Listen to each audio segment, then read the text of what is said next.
Here I am. Okay, okay. You see, he's been India. Yeah, it's amazing. Amazing, no? Yeah, You, Anna, that your next trip is to India. So Yeah. you ask him some questions about India. yeah, you should. You have to actually because it's amazing all the knowledge that he has. Yes, all these places and things, and learning Swedish, which is a very, very difficult language. No, believe You me. look Yeah, I've heard it, and it's both like what? you look alike. You both look alike. You and Ruben. We look alike, Yeah, and we are not related But you look exactly like because we Ruben. don't have any hair. Huh? You didn't hear? Here, so we look alike. We are brothers, my friend. Yeah, you look like brothers. My brother, my Swedish brother. Fantastic. Gracias. Gracias. Okay, so while the others come, why, I don't know if you have any questions to Ruben, please go ahead and ask. Ruben, turn on your camera, please. Cámara. Ok, ¿dónde? ¿La de abajo? Ya, ¿esto? Okay. Okay. So, where were we? We were in India. No, it was another question after that. Okay. I have a question. Okay. Yes, please. When I visit Sweden, Yes, Ana Maria. okay, when I visit Sweden, I learned that the government pays for the babies when they were born, the healthcare, the food, the baby food, the diapers. Then when they go to the school, the government pay for the school. Then the kids had the opportunity to go to the university, and the government lend them money for zero interest rate, I think, something like that. And when the elderly years, the government pay like a city with food and healthcare for the elderly people. So they have all the life resolved for us as people from Colombia. We think that the life is kind of perfect in Sweden. But now I have a question for you. In short. Even though they have this kind of good situation, well, kind of style of living, how come Swedish has one of the highest suicide rate in the world? It's in the 20 in the 20 countries, 30 countries that have more suicides when they have such a good life and such a good opportunities. Maybe the Yes, it is. It's very, very interesting and very interesting question, Ana Maria, and that is true. That is true. With some reservation, I am going to begin to answer your question from the last part. yeah. It is well known that Sweden has, if it is not after Japan, the second more highest attendance of suicides in the world. And it begins, I think that the mostly that part is because of the climate too. The weather? Because here, the weather, it is very terrible here. It is most of the, it is after 34 years living in Sweden, I can feel today it was not so cold as in usually it is in November. Just a second. But when I came here, I remember that I came here in June 87, and I remember myself with a winter jacket, 9 grades, freezing, waiting for some bus in the middle of the summer. So you can imagine in the middle of the winter, I have experienced winters here that they have minus 30, minus 8. So that's and it is not only the question of the climate that it is cold, it is the obscurity. It is very dark here. It looks like this. It looks dark all the time from October, November, December, and May. Dark that the people they used to have something like this called the summertime.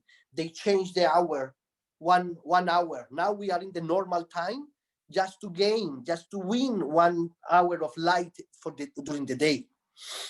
And the other thing that makes the people very, very depressive here in Sweden, it's one of the countries that they have very much problem with alcohol too. Before in Sweden, the people, like 100 years ago, the people here in Sweden, it was one of the poorest countries in the whole world. People die of diseases, very common diseases, and it was very, very poor and very dirty. The community, it was very dirty in the middle of the city. They didn't have what it is called aqueduct. And the people, they make their necessities, corporal necessities in one can, and they throw it away through the window. And all these excrements down in the street, the horses making their necessities in the street, the bad climate, the mud, the snow, all these things, they create very many sickness and illness, and the people die here very much. 40, 50 years, it was the most high range of age in that time, 100 years ago. And for 100 years ago, the population, they were like 4 million people. 100 years ago, 2 million people died of necessity or hunger, of the bad conditions. 1 million emigrate to America. They have a large population in the United States, and only 1 million people stay here in Sweden, survive. And the other thing, it is that the alcohol problem, many people drink very much, because in this darkness, in this depression, people begin to drink very much. And 100 years ago, people, they get paid in alcohol. They get paid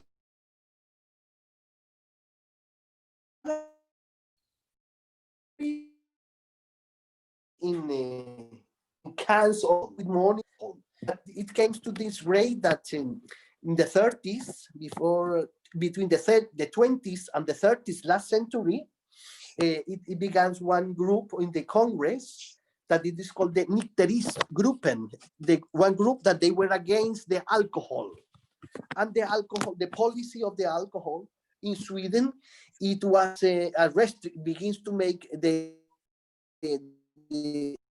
government and the police alcohol policy, that they couldn't sell. They begin to understand that the people get very poor because it was very much domestic misery because of the alcohol. So they begin this political movement that they make restrictions for the alcohol. I think it was in the same time that in the United States they have the Al Capone and all the restrictions about the alcohol in Colombia when the Kennedy gets so rich, as we all know in the American history. But here it was so restrictive that only men, so that the state got the monopoly of the alcohol, and still now it is only one state company, one just from the government, that they can sell alcohol. If you go to one shop to one boutique to buy your food, to like in Colombia, LA or Tia or whatever its name, Jumbo or whatever, you cannot buy alcohol there. It is only one shop, and it is owned by the state, and it is called El Sistema, the system, and only them who can sell alcohol in Sweden. And before, like the 70s, they have something that was called the notebook, that only the man can give permission to the lady of the house, to his wife, to buy 1 or 2 bottles of wine in the system. So he has given, it was like a national book that they wrote how many bottles, 1 or 2, so that she can go to the system, show with the permission of the husband, so that she can buy 1 or 2 bottles of alcohol, because it was so desperate situation because of the people and the alcoholism in Sweden. And just going back, that's one of the reasons, because of the people they get very much depressed here too. And going back to what you begin the question with, it is not that in Sweden everything is free, as many people try to understand. It is that it is correct that one person in Sweden, they get maternity.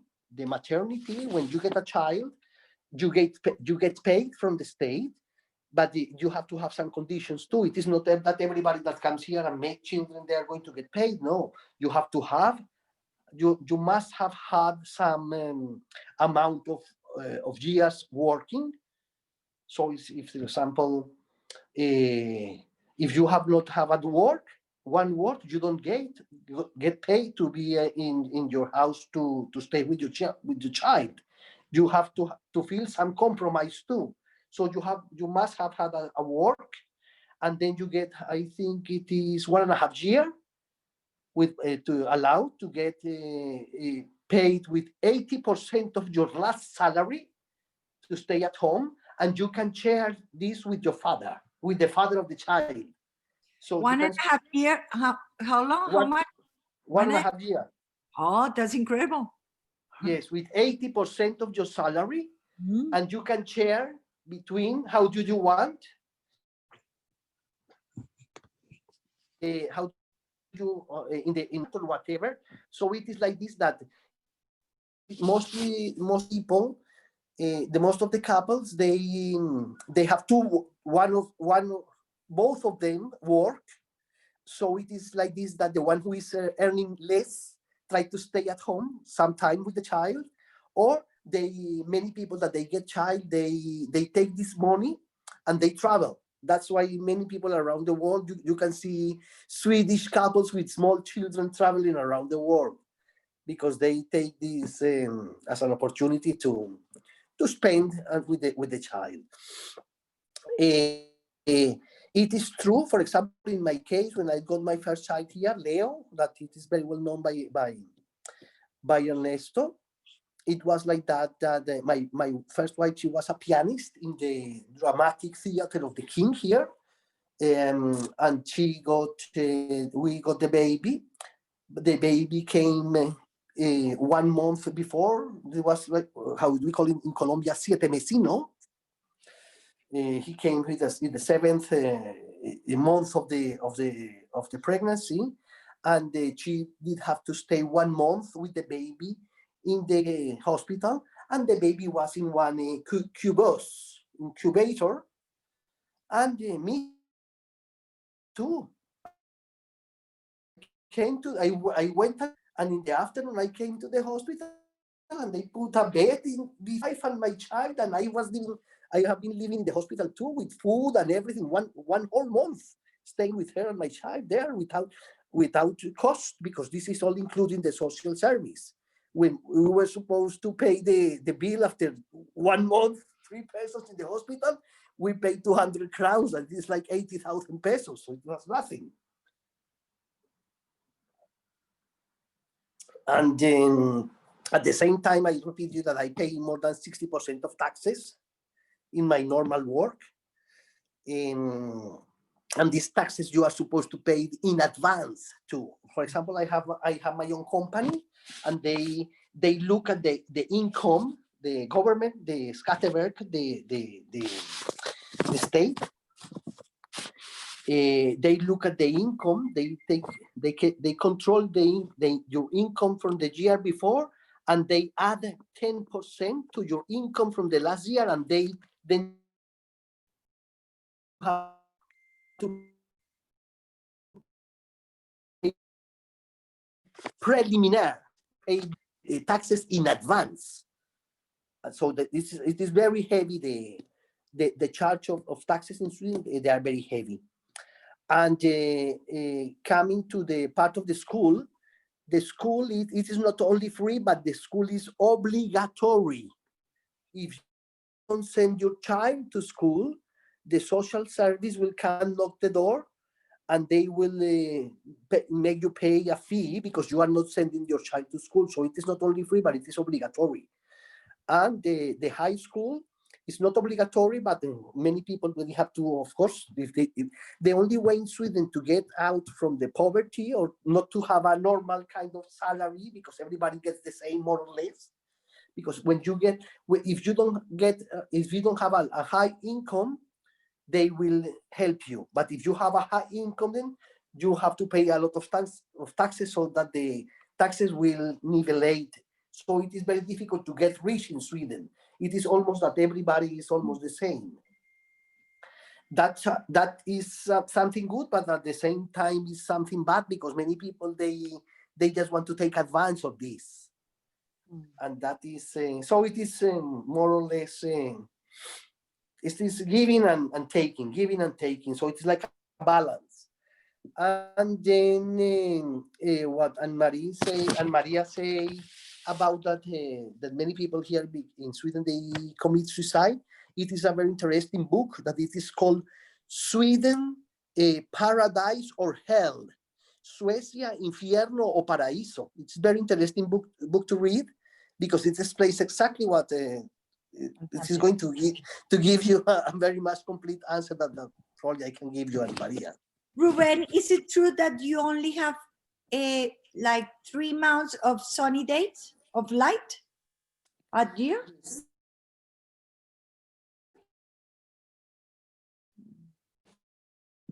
Yes, it's like that. The last of April, the 31st of April till the 31st of October, we have light. And it is increasing by minutes every day, more and more and more and more. And in the middle of the summer, in the 21st, around the 21st of June, we have the midnight sun. It means that you have light here in Stockholm, that this is in the middle of the country. It's not so high up in the north. At north, we have 14 hours. Yes, 13, 14, no, 15, 16 hours, 20 hours of light. At 10 o'clock, I have been reading here in the kitchen. I can read a book with natural light at 10 o'clock. Or at 4 o'clock, 4:30, it is already sunlight. But during the winter, it's the other way around. So it's a lack of sunlight. So now the sun is going in December, in the 24th of December, this is the middle of the darkest part of the year. We have sun at 4 o'clock, 3 o'clock, it is dark, like 10 o'clock or 11 till 9. So if some person work the 8 hours in some place, in some office, or whatever, when he comes to the office at 8 o'clock or 9, doesn't see the sun, and when he go home at 4 or 5 o'clock in the afternoon, he doesn't see the sun. So that's why the people get very much depressed, because during 7, 8 months, he doesn't see the sun. Terrible. So that's true. That's why everybody is allowed to have a holiday, minimum 6 weeks summer. Everybody is allowed to have that. And they have not something that is called the semester in Sweden. In Swedish, semester is holiday. Semester means holiday. So they have industrial holiday during, and every factory closed, the Volvo factory closed, the Saab factory closed, all the IKEA closed, everything, all the big factories, all the big businesses, they closed. And it is mostly tourists that come here. This year, it was not so many tourists because of the pandemic that it is going around. Yes. Okay, thank you. Any more questions? Some other question? Alejandra, do you have a question? Yeah, sorry if I have a bad internet, but I have 2 questions. First, how many or which is the percentage of Latin American in Sweden at this time? And the second is how you can manage this situation of poor sun coming from a country as Colombia that have a lot of sun. Yes, I understand. Look, as I began to tell you before, When I came here to Sweden, it was more or less, I'm not going to talk about the Colombian proportion of the Latins. When I came here to Sweden, it was mostly people from Chile that were living here.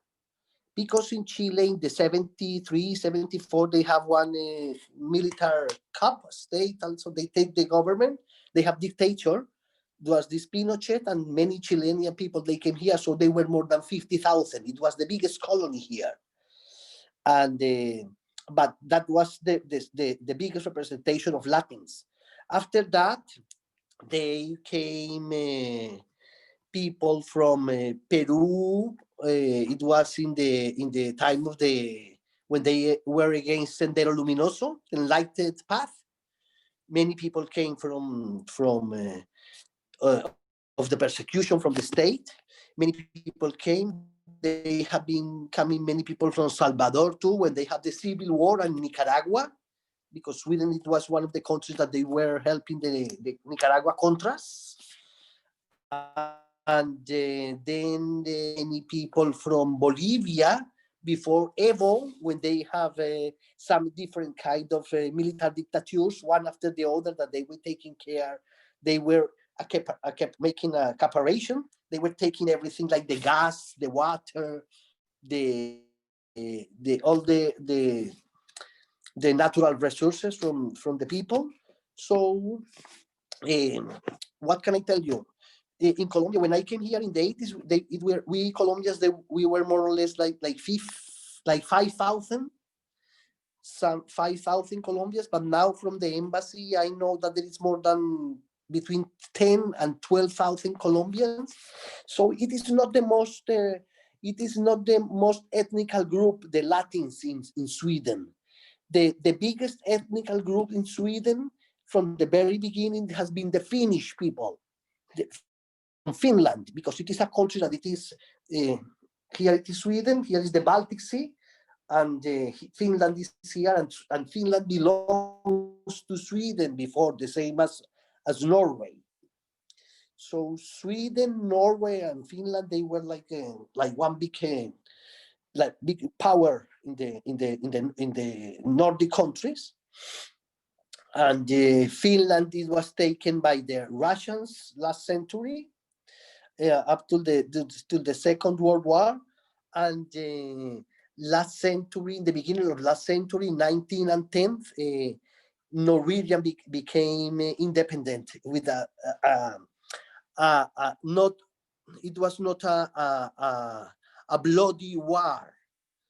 That they make the independence. That they took the independence from the Sweden. That it was a clean independence, only with diplomacy and international treaties. And that's why this Nobel Prize Nobel Peace Prize, it is given by the Riksdagen in Norway, because they got this privilege of this man Nobel, Alfred Nobel. He thought that it was very good how the division of the two countries get along, and that's why he gave the privilege to the Norwegian Riksdagen, the Congress, to give the peace, the Nobel Peace Nobel Prize. Nobel Peace exactly. Prize. Nobel Peace Prize, exactly. Okay, thank you. This is an interesting way to explain. Yes. Thank you. So I understood that it's more. So Sorry. it was about how many in question was. Second question What is was the how. other part of the question? Yeah, how did you manage this? Yeah, how did you Yes. manage this poor quantity of sun there? If you are from a tropical country, how do you can manage this? Hello? Yes. Yes, as I in the beginning when I came from 87 till 97, I got also very depressed here during the winter. You can imagine I come from Cali, it is very warm, the salsa, the party, the easy way, and when I came here, when it begins to get like this dark, like it is now, so I got very depressed too. So as I told the airport here in Stockholm, it is called Arlanda. As El Dorado is called in Bogota, the airport it is called Arlanda. So when the people used to ask me this question, what is the best medicine for the against the depression? So I say I only feel good when I am in the way to Arlanda to get a plane to Colombia. Right. Okay. So that was the best. So I try to travel very often. Mostly in the beginning, I try to travel from the end of January and stay there till the beginning of the Eastern. So it was like through 3 months, the whole February and March, sometimes April. So every year I went in the beginning like 2 3 months, 2 3 months every year, and stay there and try to get away from the dark side of the yeah of the North Hemisphere. But then I get more used, and now it doesn't affect me so much. You get used as the human being gets used to everything. And then I have the opportunity that I have another brother that is 2 years younger than me, and he has been a commandant in Avianca. He has been an Avianca pilot during 20 years. So the first 10 years, it was like that I have to work hard and to save money to keep my family here in a well position, and then travel to Colombia and stay there, and pay my ticket. That it was very difficult. It was expensive. Always tickets are always expensive. But the from the 34 years that I have been here, at least 15 years, I got the privilege from my brother that he was captain in Avianca, so I got free tickets from him. Not free tickets, but I have to pay 10% of the cost of one ticket from Madrid to Bogota. So the only thing that I have to pay is my ticket from Stockholm to Madrid, and then I was taken by Avianca in first class. So I try to fly at least 3 or 4 times a year, every year. So I have the privilege that I could go and visit and stay there a lot of time too.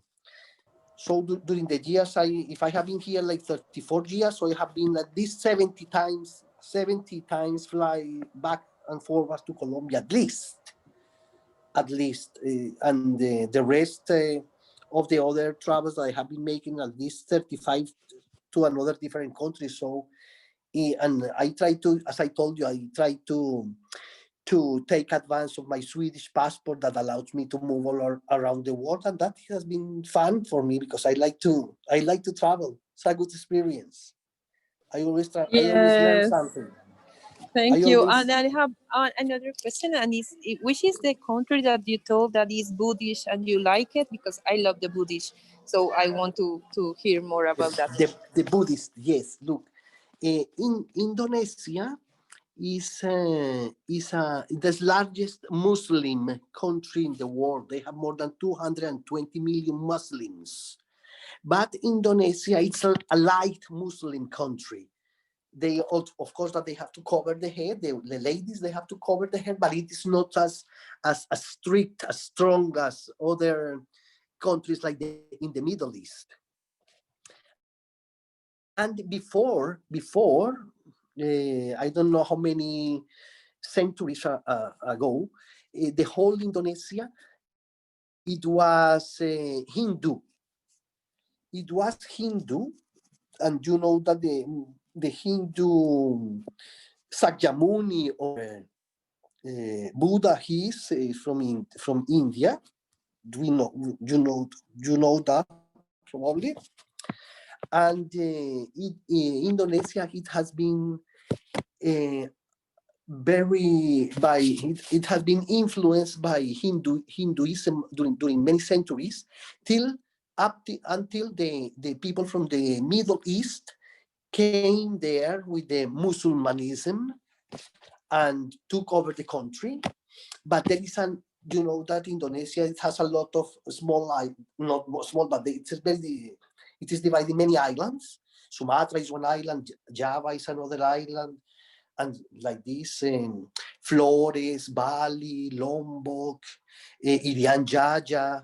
It's a lot of, there are a lot of islands, Sulawesi, Borneo, but there is one island that it has not been conquered by the Muslims in Indonesia, and it is called Bali.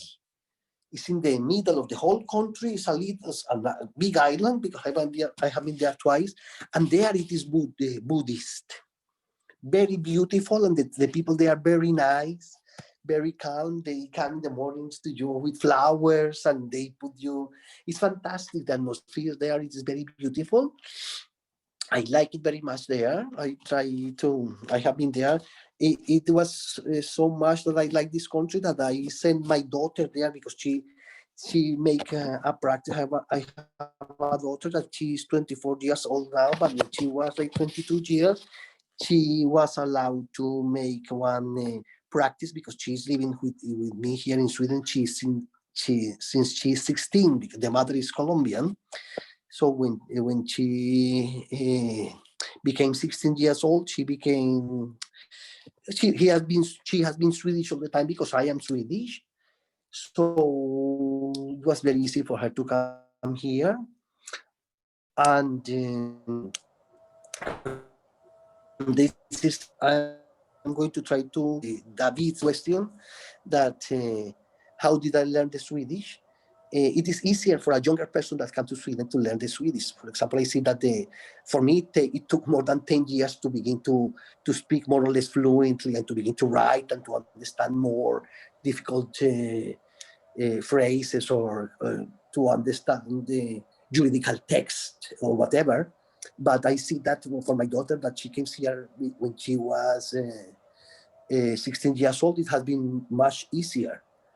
So, as we say in Colombia, old parrot never learns to talk. Okay. Okay. We don't have much time. As usual, always we run out of time very fast. So why don't we have a little question from Juliana and from David, okay, before we thank my friend Ruben for such an interesting photo. Okay, so please, Juliana, ask Ruben a question and then you go. David, please, because we have only 7 minutes. Okay, it is not actually a question, but it is like a comment that you Yes, mentioned that there in your country it is mandatory to send the kids to the school, even if it is free. So I would like to know what kind of punishment or something the country gives the parents who don't send their children to the school. Yes, a very good question. It is not only that the school is the elementary school is obligatory, but the state here, as you see that the state gives you very much too. They give you money when you get pregnant, money when you get a child. The school is free and obligatory. The university is free. The postgrad, the doctorate date is free. At the same time, you have obligations, and that is one of your obligations to send your child to school. In the beginning, they can send you one letter, tell you, look, you didn't send your child to school, so please, what is happening? Can you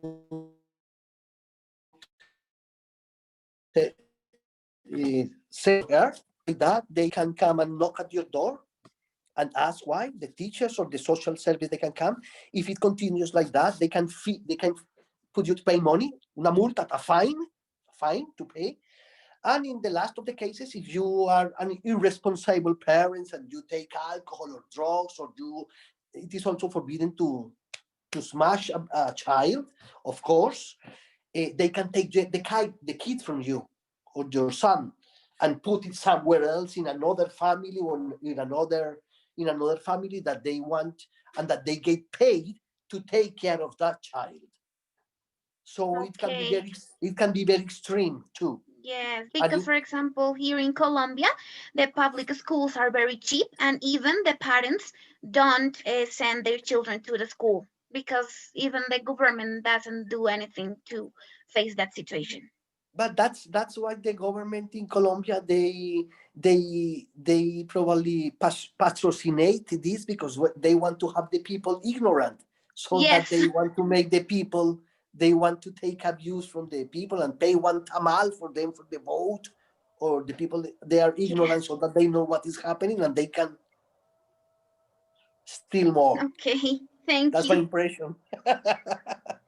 Hey, Very David, good. your turn. Very fast, please. Okay, my question, and you can answer very short, is how did you make your way into Sweden? Like, I know you had a brother there, but how was him be able to where went there, and then how did you do it?